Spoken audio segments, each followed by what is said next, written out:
pas complètement observable.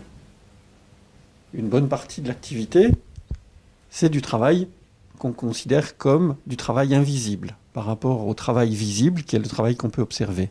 Je m'explique. Vous avez une activité gestuelle, répétitive, comme on en connaît beaucoup dans les industries agroalimentaires, et on a l'impression que l'activité de cette personne se résume à ça, à manipuler ses produits très vite et de façon très répétitive. Mais pour arriver à faire ces gestes, il faut prendre des informations. Prendre des informations, c'est utiliser tous ses sens pour arriver à savoir où sont les produits, où on va les prendre, est-ce que les produits sont du bon poids, etc.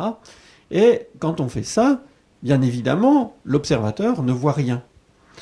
Par contre, il faut bien considérer que pour régler déjà son geste, il a besoin de prendre des informations visuelles, savoir où sont les produits.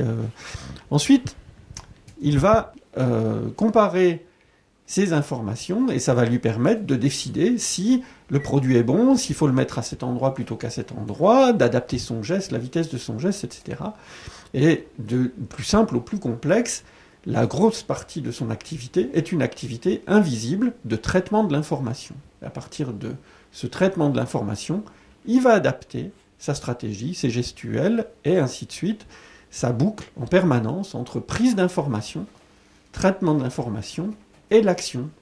Et ce qu'on voit, c'est uniquement la partie action observable, c'est-à-dire ce qui déclenche des réactions physiques, des commandes physiques.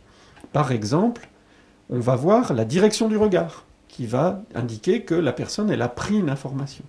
Ça, c'est valable par rapport aux informations visuelles, mais ce n'est pas du tout valable par rapport aux informations auditives. Parce que quand on entend quelque chose, on a beau dire qu'on tend l'oreille, on ne voit pas l'oreille qui se tend.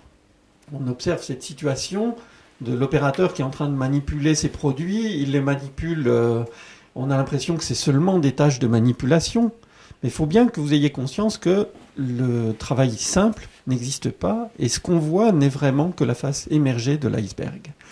La plus grosse partie de son activité est invisible.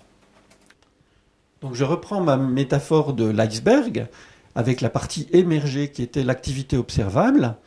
Eh bien, ce qu'on a observé, c'est les gestes, les mouvements, y compris la prise d'informations visuelles quand la personne dirige son regard sur les produits.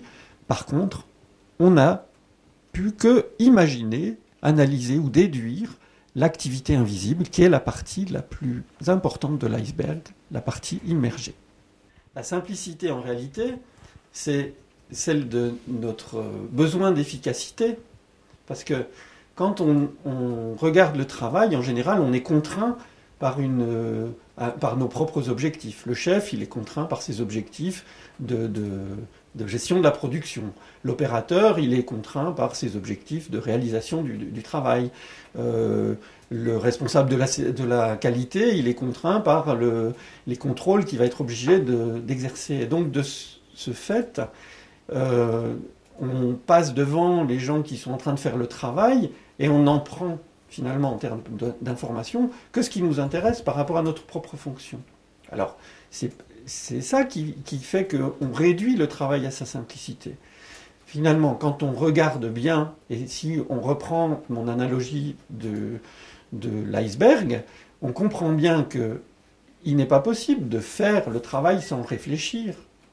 Alors après, on peut penser qu'on réfléchit à minima, mais le travail sans réflexion ne peut pas exister.